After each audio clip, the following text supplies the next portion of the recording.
Okay, well, welcome to feeding video mid-August part 2.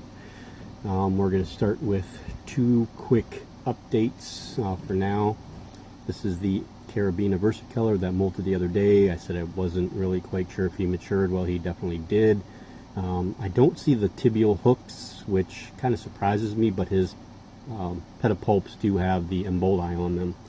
So I talked to a friend who has a plethora of female carabiner versicolors, and I am going to wait till Devin recovers, hardens up, eats a couple times, and we're going to ship him off to the other side of Pennsylvania, and we're just going to have him try to breed him with as many females as he can, get as many babies as we can. We'll probably wholesale them.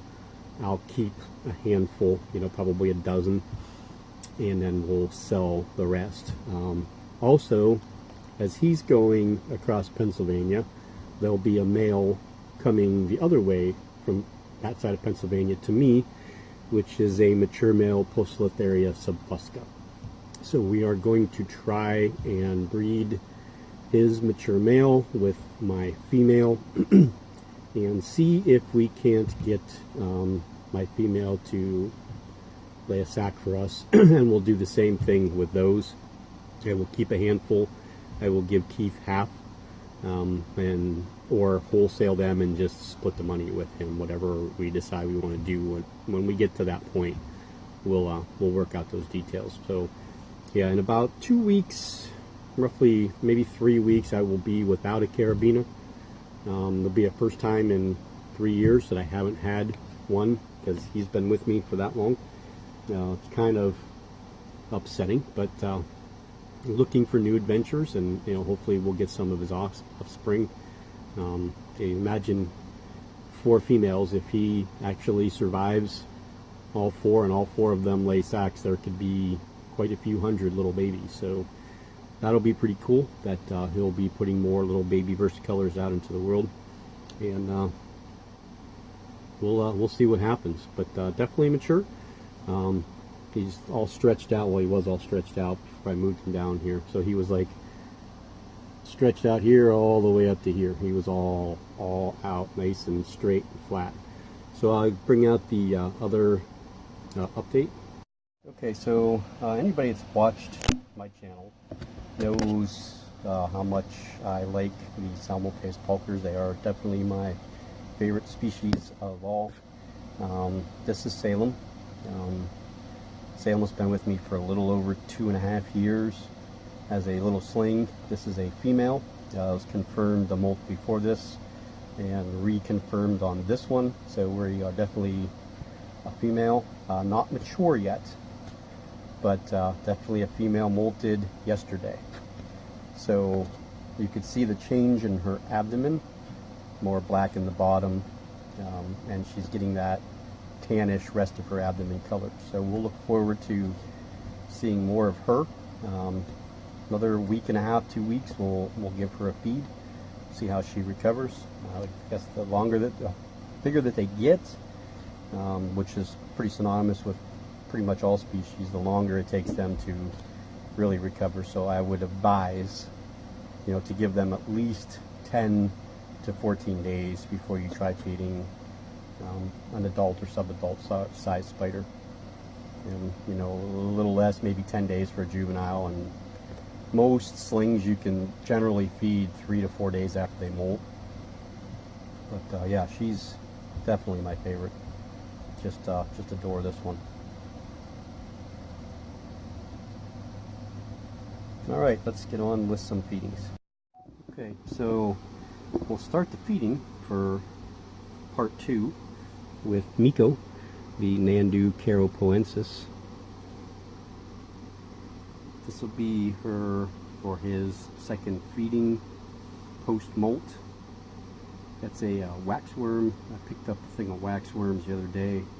Thought I'd feed them off before they all start to turn into the moths. Come on, Miko. What's up?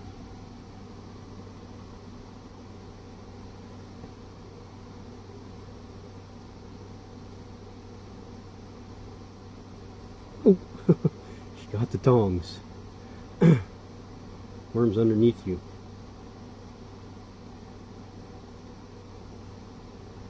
Yeah, I never know with these.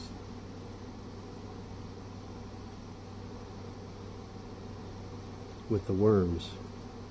Some spiders take right to them and some just don't really care. You see how fast she came out and hit the tong. So we'll try a cricket instead.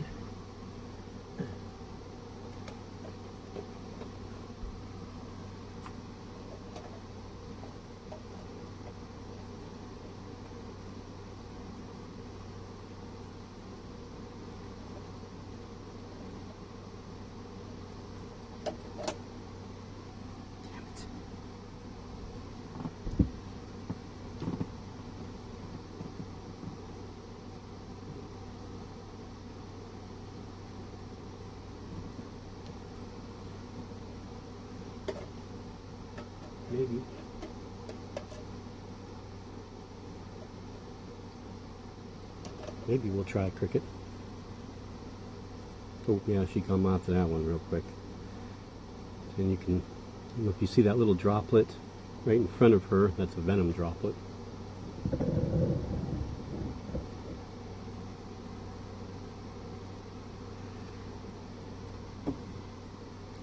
Just weird how one prey item doesn't work and another one does. You just never know sometimes. I try to mark down in the notes section of the Tarantula app if I have like a failed feeding attempt on what it was, and then like now. So I'll say, okay, I tried silkworm or waxworm and it didn't work. She didn't take it, but she definitely took cricket. So I know that she likes things that move. Apparently she doesn't like the worms. So we'll move to the next tarantula.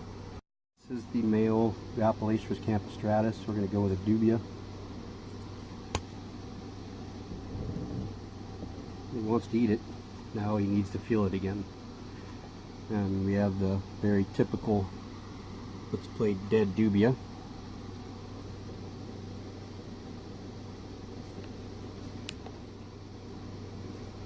There we go. Sometimes you gotta coax them.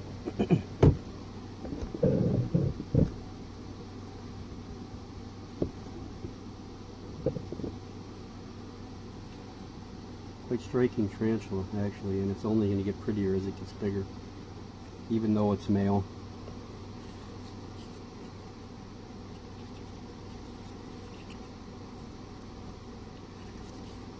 Probably next year would be target for me to get a couple more of these. I had two, and I sent one to a friend on the other side of Pennsylvania. He desperately wanted one and was having a hard time finding them, and I had two of them, so I said, okay, you know, my other friend bought it for him. I mailed it to him, and he loves it. A little bit smaller than this one, don't know the sex yet, but yeah, this one here he is stunning. Good eater, real pretty tea. Okay, we're gonna move on. This is my largest of the bunch of Brachypelma vagans that I have. We're going to see if this one likes a waxworm. Oh yeah. I don't use waxworms very often. It's actually pretty rare. But I thought I'd pick some up to give a few spiders something different. And it's just kind of random what I'm doing with them and who I'm feeding them to. No, that's your, I need to clean that so you have water.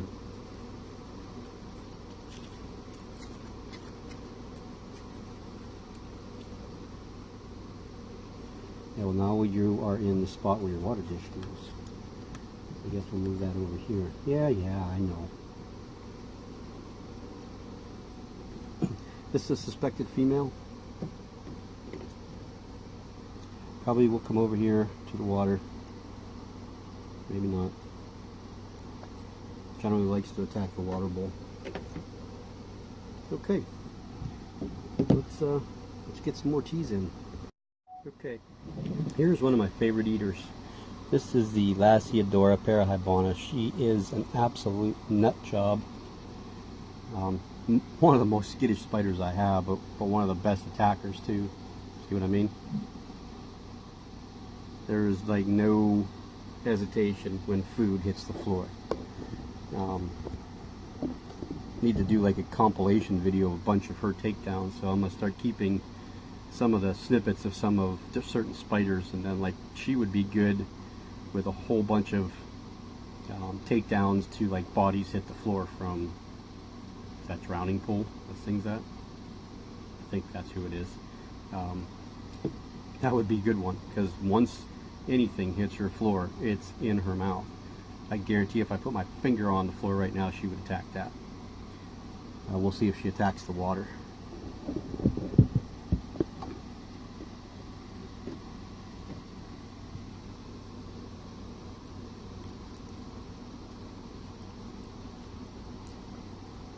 I guarantee I could put another cricket in there right now and she will eat it.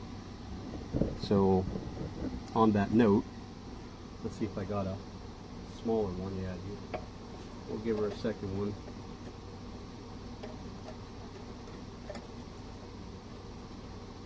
Catch it.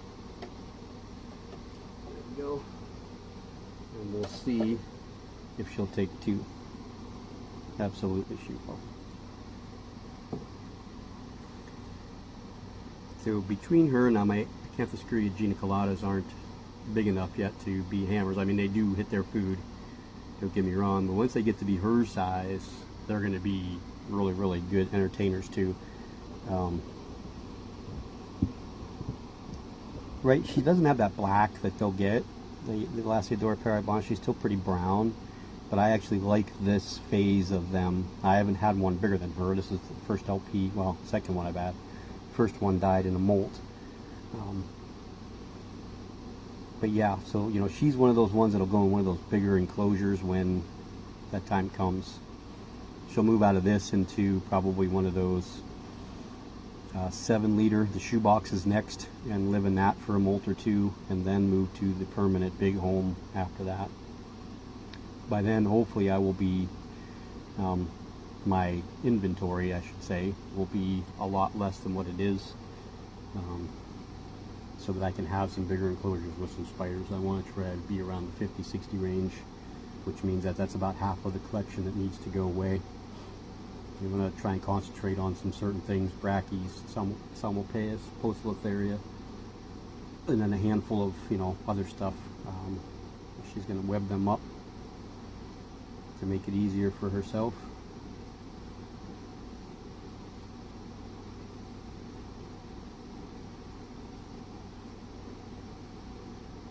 It's almost a video you want to do all by herself.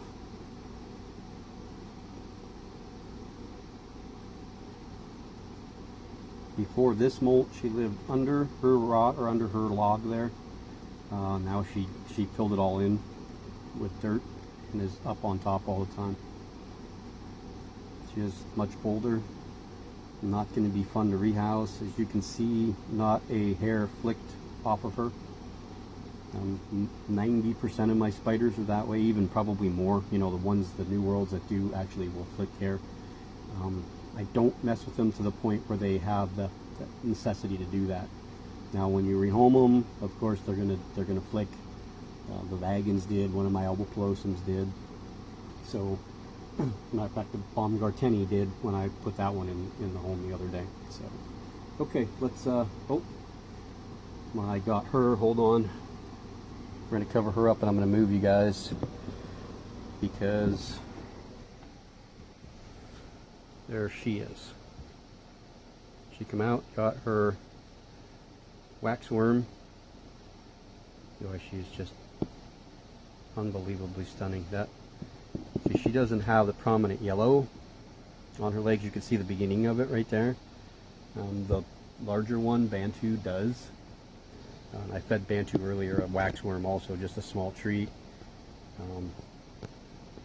Oh, it's just, you almost wish these spiders were really docile and didn't have potent venom, because you just want to hug them.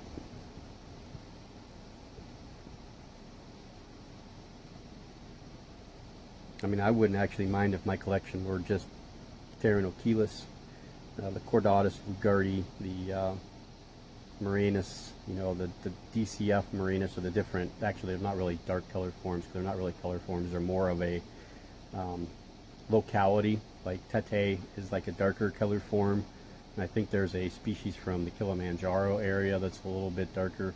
And then you have, of course, the murinus, which is the Usambara area in Africa, which is more of a orangish, or what they call red color form, which I don't understand, because they don't look red to me, they look orange. So why wouldn't it be the orange color form? But I don't really, you know, a lot of the people in the hobby use the DCF, the RCF, the you know, NCF, or normal color form, to segregate what they look like, but that really isn't a taxonomical synonym or add-on to their name. It would be basically, you know, where they're from. So it would be like this one, you say Tarantula murinus species Usambara, so that you know that that's where the locality, where they were collected, or where they're actually mostly likely from. There's some great people on the internet. Daniela Sherwood is one who is, she lives in England. She is a huge African species collector. She does work, that's what she is, she's an entomologist, so she does work with these. She breeds tons and tons and tons of these different types of African species, Harpactirae, of course these, and Heteroscodra, all the different types of African baboon species. So it's kind of interesting fact. I'd really like to get the book, The African Baboon Species. It looks like a really cool book that has all the information of all different types of baboon species in there. A friend of mine has it. I really want to steal it from her, but maybe that's what I'll pick up with some birthday or Christmas money this coming year. Maybe I'll order it after Christmas. Also, another update, the male Aphonopelma chalcodes from video 1 did eat. The Aphonopelma gabelli did not. So, yeah, matter of fact, he's cleaning himself right now, the Mojave. And he's cleaning himself up. It's actually, looks like he dumped the water dish and is playing in the mud. Not so many words, or not really so speak, but that's what he looks like he's doing. So, okay, let's, we got 1, 2, 3, 4 more on this shelf, and we'll probably put a handful more into video number 2, and then we'll do video number 3 tomorrow, because I'll tell you a story when I get the rest of these down. So here is the third of the Tarantula murinus. This is the crazy one of the 3, the smallest of them. You can see where it dug, it's underneath here. It sealed this all off, opened this spot up here, and that's where it comes in and out of all the time. It never comes out of anywhere else yet. We're going to throw a cricket in there. I'm going to lid it, because the last time I tried feeding it, it came up that silk right here and around the edge. I was lucky that I got the lid on quick enough to get it back in there, or else we would have been chasing that thing around the table. I don't want to do that, so we're going to throw a cricket in and see if it comes out. I know it kind of sucks watching through the plastic, but for my safety, and if you want me to continue doing videos, I don't want to get bit by an OBT, and if I let one out, I will be murdered by my wife, so I won't be able to do videos anymore anyway. So we'll play it on the side, or err on the side of caution, actually on the side of being smart. I think this, what we're going to do is let this cricket roam around. We're going to get out Obi, because I just found, looks like my Grimm stole a pulchripes, the bigger of the 3 molted, so we'll want to take a look at him. We'll get the molt out, see, we'll be able to confirm, now should be able to, whether he's male or female. And if she comes out, we'll get her on camera if I can. Okay, let's get on with Obi. Okay, so last time we saw Obi, I didn't have a hide for him, so I had done some cork bark modifications for some other tarantulas, cut some up, and I ended up with this piece here, which is actually enclosed in the back. It kind of curls down, and you could see what he did. He took one of his plants from out here and put it in there, and I think that was just a "I really don't want this dude" kind of a statement from him. Oops, light come out, so you're gonna hear some crackling. Okay, so hopefully cricket will go in, Obi will pounce, we'll get it on film. I'm going to hold the camera, drop the cricket. Okay, now you see his reaction. Definitely wanted to eat the cricket. Cricket has moved up here.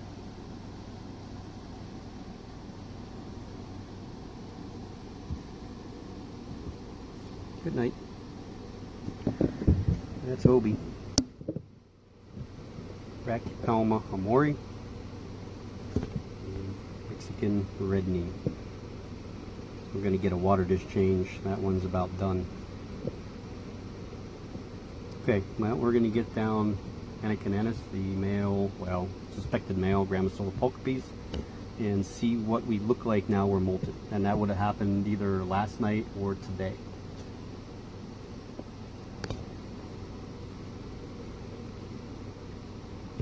Oh my, look at him.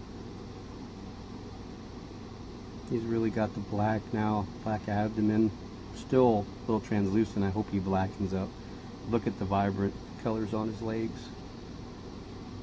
The molt is in really, really good shape. Let's see if I can gently pull that out without too much disturbing him. Yep. It's even already opened up for me.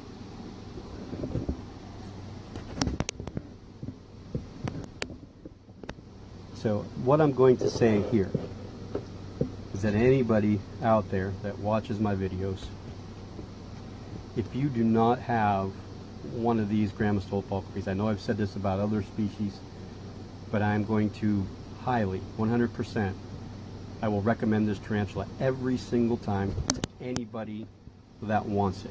Brand new keeper, one that's been in it for a million years, one that's not really keen on Grammostola species. You will not be disappointed with a Grammostola pulchripes. Pulchripes, I say pulchripes for some odd reason, but I think it's actually pulchripes. You will not be disappointed. They are definitely a very cheap spider, and they have a million babies, so there's a million of them out there, so it's not that wow factor for them. But if you can't look at that right now and not say wow, then there's no help for you. I have 3. I will probably keep 2, possibly get rid of 1, but it's going to be real hard. When they look like this, it's going to be real hard to get rid of them. That's my problem, is that there's so many of them that are so pretty that you just look at and say, no, I can't get rid of that one, or no, I can't get rid of that one. But there's his web mat. Well, no, web mat, yeah, his molt mat. You can see how well he silked that up. And he'll recover now over the course of the next 7 days or so. We'll try feeding him probably next weekend. Okay, so here is the suspected female Cyaneopubescens cambridgei. Has been doing extremely well. You can see it's really, really taken to this enclosure. It's very active. It's moved a lot of its substrate up across this wonderful branch that I found. We're going to throw a cricket in there because I just saw it crawling around. It's generally out on here all the time, but it went down. It's way down the bottom. I can see it moving. If you guys can see it, no, probably not. The light's not going to get down there. We're going to throw this cricket in and see if it'll come up, or the cricket will go down. Yep, goodbye. You can see the cricket come up and go right back down. That usually means jaws. This one's name is Church. I named this one after the cat in Stephen King's Pet Cemetery. I don't think we can see it from the side even, to be honest with you. No, it's behind that massive stuff right there. There it is, right there. There we are. You can see her there. She's still what I would consider a sling, probably 2 inches. Not quite a juvenile yet. Probably be good in here for a while. Probably till about the 3.5 inch mark, and then we'll need to figure out where to put her from there. That'll be interesting. But she never really gave me any trouble. She went in here without any problems. Really easy transfer. Great species, great genus all around. Psalmopoeus are great spiders, good eaters. Cambridgei, the Armenia, reduncus are a little bit more reclusive than the pulcher. The pulchers are out quite a bit more, at least mine are. Some people say theirs burrow. I never had any of mine burrow, even the little slings, I've never had them burrow. But we're going to try and actually feed the 2 reduncus next and see if we can actually get them to come out. One's webbed really, really crazily. The other one hasn't webbed much at all. Tesla and Tehar. Okay, so I'm not really quite sure how I want to try and video this. This is Tehar's enclosure, who actually has done quite a bit more webbing since it molted. It hadn't had all this webbing at all prior to molt. It just lived in a little tunnel underneath that log where it is right now, but it's done some serious webbing. So I'm hoping that this angle right here might be our best shot at seeing it. Or her, they are both female.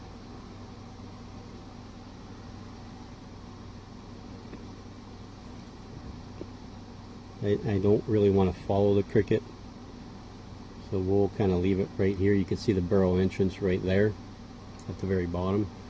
We'll try and hopefully get her to come out that way to attack the cricket.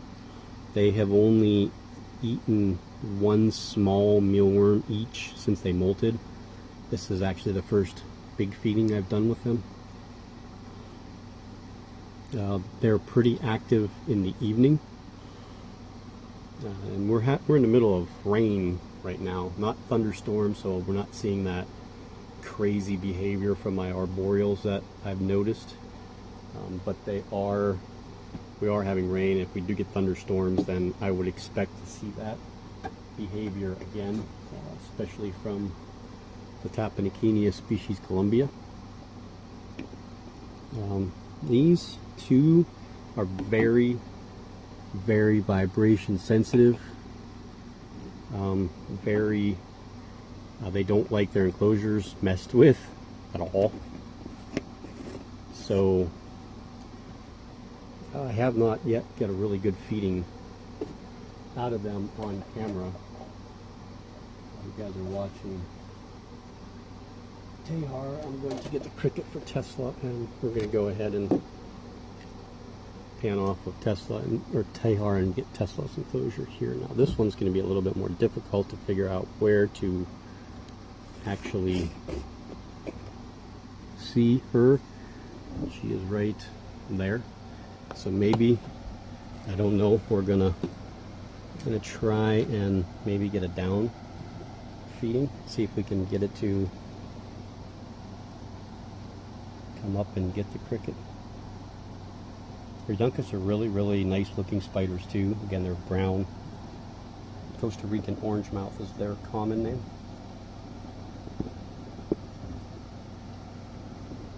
It's very warm today. Very warm and humid here. I'm moving the camera way too much.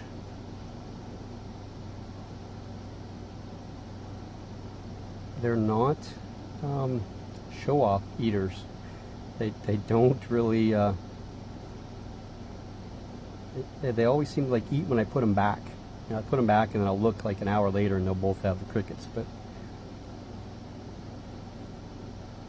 they're not like Cambridgei or the Armenia or even my pulchers are very aggressive eaters.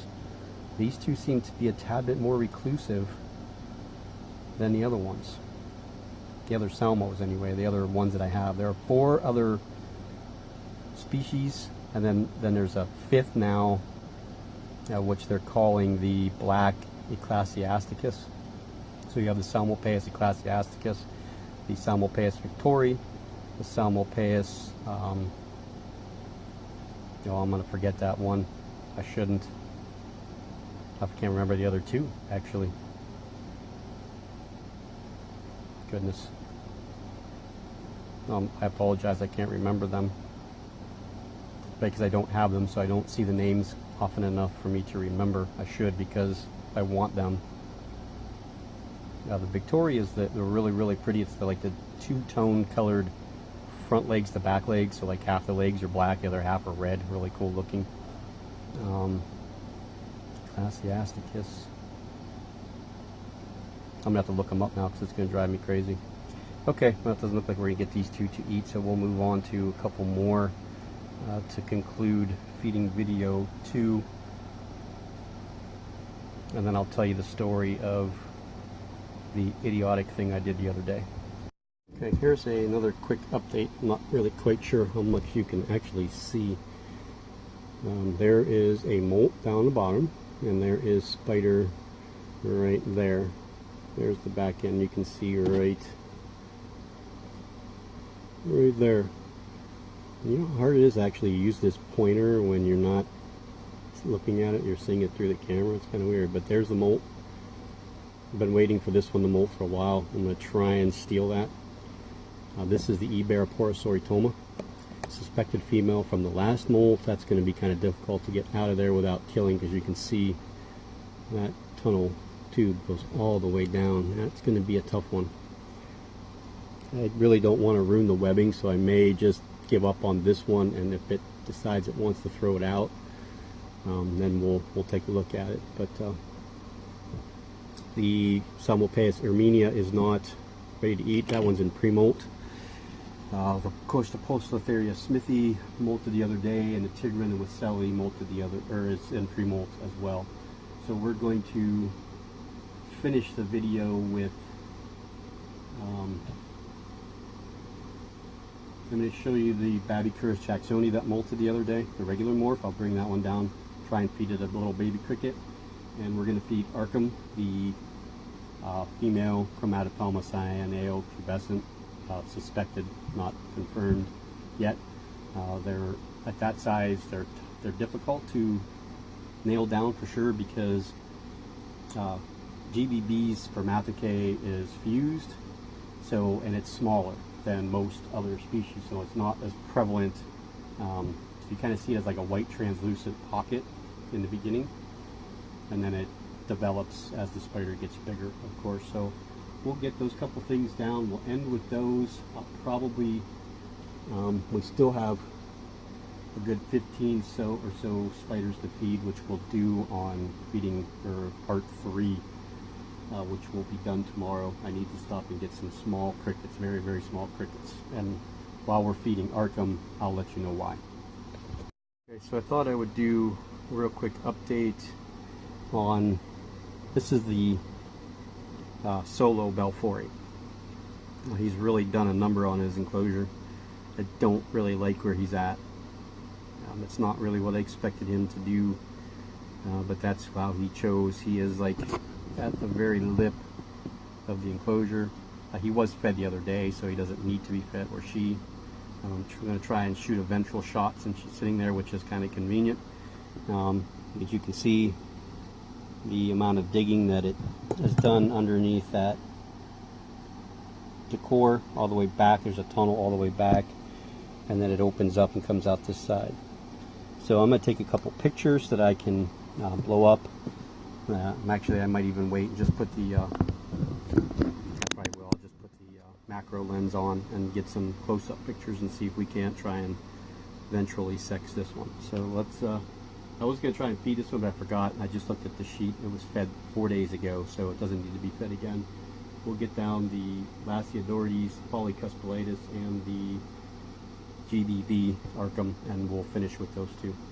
Okay, here's Reese. This is one of I want to say oddball spiders because not a ton of people have them. Like I said, I know that you guys have heard me talk about Tom Rand has one. This Thalassodorides, polycuspalatus, the Peruvian blonde. We're going to throw a cricket in there. It's a very, very good eater. Hasn't really grown all that quickly, which is good. I don't need them to grow fast, but oh, boom. Yeah. Didn't get to see it. And this one most likely will not come out and show us the food. It likes to den eat. That does like to stay in its little area where it feels safe and consume its meal. So if it does decide it wants to wander out, we'll put it off to the side and I'll bring her back. And it's been a while since that one's molted, so I'm kind of hoping that this one's a girl. Okay, let's get Arkham and we'll end with Arkham. Okay, let's keep our fingers crossed that cricket goes in, GBB comes up, grabs cricket, doesn't come out of the enclosure. I've never really had a problem with this one at all. The other one, Chindi, I have had problems with. So we're going to go ahead and throw the cricket in, and I'll tell you my dumb move I did the other day.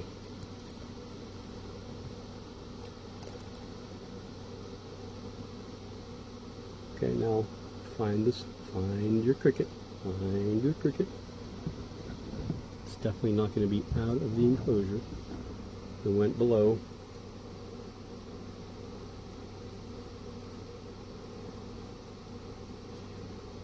Arkham has not really put on any kind of weight. I did hold back on feeding post-molt. Made a little longer than I normally do, and I'm seeing the signs of that right now. You can see the abdomen isn't very big at all. So this, oh, I turned you guys. I don't want to do that. I don't know how that's going to turn out.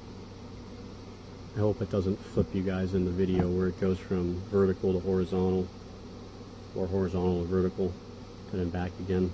I kind of tilted the camera and it went from, I should put on the no screen flip and keep it in the horizontal position that way. And I do move the camera, it won't ever change. So I have a deli cup similar to that one, and in that deli cup were all the egg cases for my red runner roaches and a bunch of babies, roughly 25 or 30. I was cleaning up the other day and I was dumping some old containers of substrate into the garbage, and some just basic cleaning up stuff. And apparently the deli cup that I had all that stuff in, I dumped into the garbage. Don't know why. I don't even know how I didn't see it, really, to be honest with you, because there were quite a few little babies in there. So that was all my feeders for all my little tiny slings were gone. So I have to go through now the roach bin and pull all the egg cases that are in there out. That's going to be tomorrow's job. Yeah, I'm pretty disappointed with myself because it took a long time for those little buggers to actually want to hatch for me, and then in one fell swoop I pretty much got rid of them all. Okay, so cricket is there on one side, GBB is on the other side, and we're going to say goodbye to cricket. So yeah, we're gonna let Arkham do her thing. She tends to go down below and eat, so she generally doesn't come up top to feed. So we're gonna let her do her thing, and I'm probably gonna go ahead and feed her again in 3 or 4 days, depending on what her abdomen looks like. She can stand to move out of this enclosure. I'd like to keep her in here for one more molt if I can. I might as well throw some water in here while I'm here. And then move her into, I may just go ahead and do it, move her into the enclosure that's going to be vacated from Denver, the male GBB that's moving out, because we'll have two, actually three of those mini football helmet enclosures to fill up. So I think this one will probably be one. It'll be in one of those for quite a long time. Do some serious awesome webbing. We'll give it some deeper substrate on one side, see if she'll dig. And the male Davis Canaloris is going to go into the one that's already set up and ready to go, and then the one that the male Balfouri's in probably will move the Lasiodora parahybana into that one. I think that's probably the best move that I have. So the next video will have a couple baboons. We'll see about the P. cordatus, if we molt it or not. The E's and Dami, those would be the baboon species that would be fed, that are juveniles or bigger. Try the Ceratojaurus darlingi, see if that one will eat. All the stuff I got in from Vlad is all still doing real well. No problems with any of them. Lugardes actually did some webbing a little bit. One dug a little bit. The Fimbriatus and both E. murinus dug holes now, so they're all underground. The Cancracens and the Discalus that I got from John Sanchez before are all doing well, and the 5 Pulchripes cancerides are thriving. They'll be ready to feed. You'll get to see those guys feed in this next video. All 5 of them. Hopefully we'll keep them in a container. I'd like to pick up a couple more baseball helmets. I went to Hobby Lobby the other day. All they had was the 2-piece ones, so they're like, you can't use those because they slide up, so the whole side comes up with it on one side. So it's like 2 used, and you put them together for a baseball cube. You need the 1-piece. So if you are going to buy them, make sure if you get baseball cubes, you're getting the 1-piece and not the 2-piece, because the 2-piece won't help you. I made that mistake once. Yeah, so that's where we're at.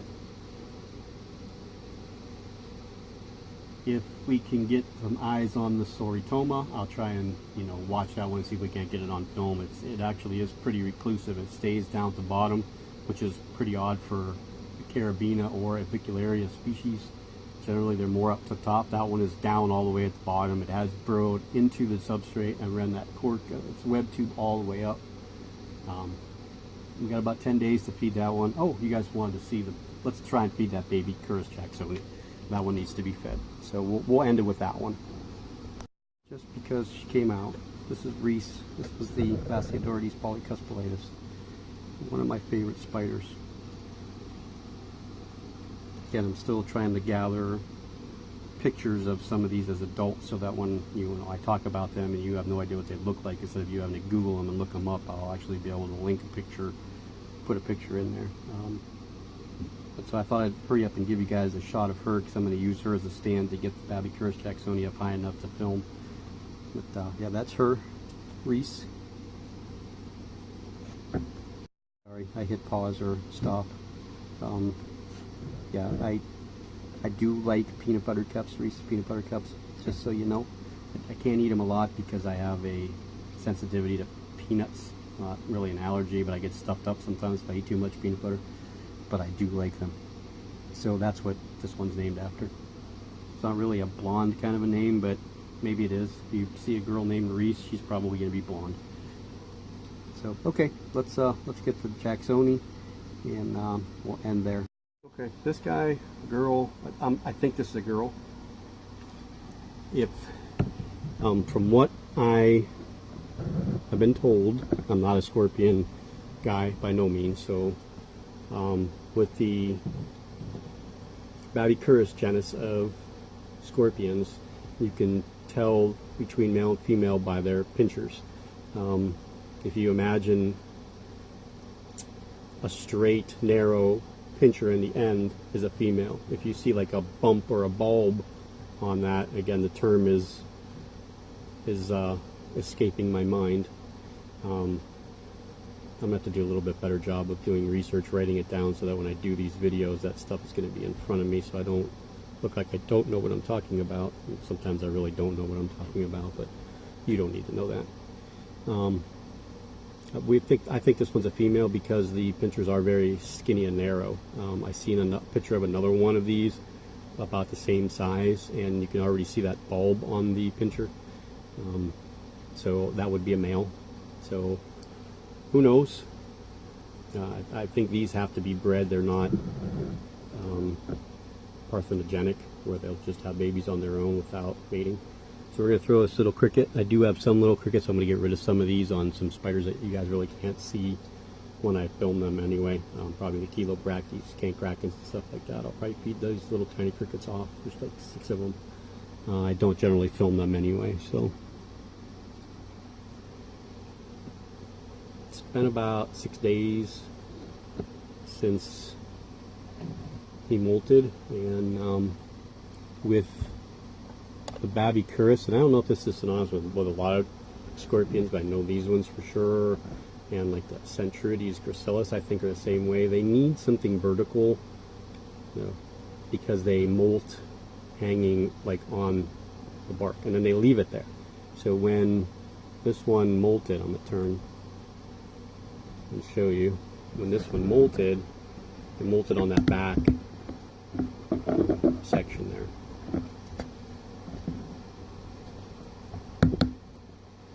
So the molt was there, and I was like, oh, well, we got a molted scorpion. Where did it go? And of course, it's back in its little area where it likes to stay, back here in the corner. It's generally where you'll find this one, is right here. The chocolate morph one molted about a week after this one did the first time, so I'm kind of hoping, actually, when I put this one back up there and I check that one, that one's molted too, but we don't know. These scorpions are really, really cool. They don't get big, like 2 inches, so they're not huge. Something that can be kept in one of those softball containers without any problem. This one's in a baseball cube right now. They don't need a lot of substrate, but they do need vertical bark so that they can climb on it to molt and hang on it. This one likes to hang where it's at right now. It'll be on the bark. It'll climb up that log in the front quite often. If that cricket goes back in there, it's going to get attacked.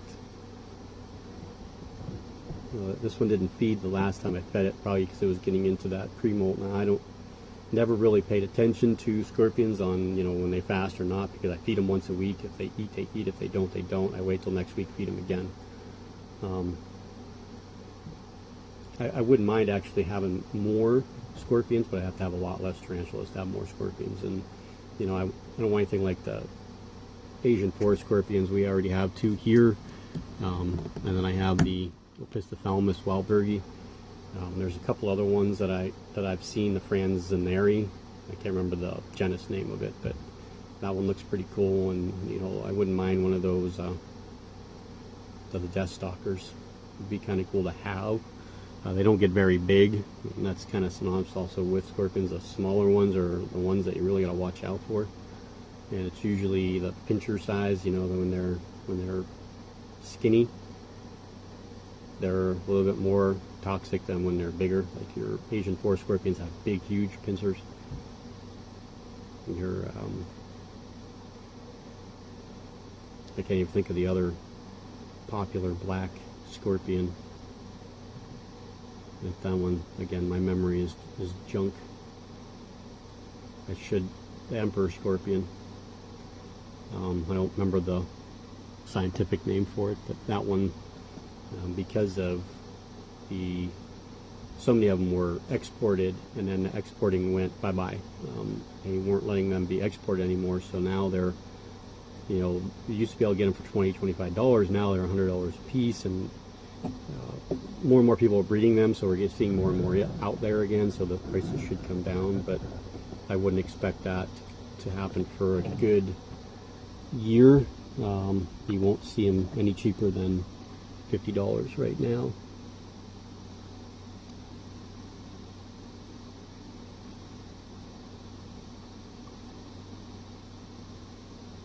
Maybe we really don't want to eat yet. Okay, you can't get any closer to you than that. It jumped away. So I'm sure that it's going to actually eventually get it, but you got to listen to some of my dribble about what limited knowledge of scorpions I have. I should learn more. There's only so many hours in the day to learn things, you know. It tends to get difficult. I can try now. I'll let it go. I was gonna say I could try feeding it a mealworm, tong feeding, but I'm gonna let that cricket get eaten. I don't want that in there with it. So, okay. Thanks for watching number 2. We're creeping up on that 225 mark. Once we get to that 225 mark, I will do the video for the giveaway at the 300 mark. Again, if anybody out there is interested in doing, you know, something graphic for me, for a logo, something that, you know, I can stick with, and it'll be something that, you know, we can do maybe a shirt. Not that I want to sell shirts, but like a shirt for myself, or a hat or something like that, something different. Let me know. Again, like I said, we can work something out, I'm sure. And we'll see everybody soon. Make sure you're watching everybody else's videos, and have a great day.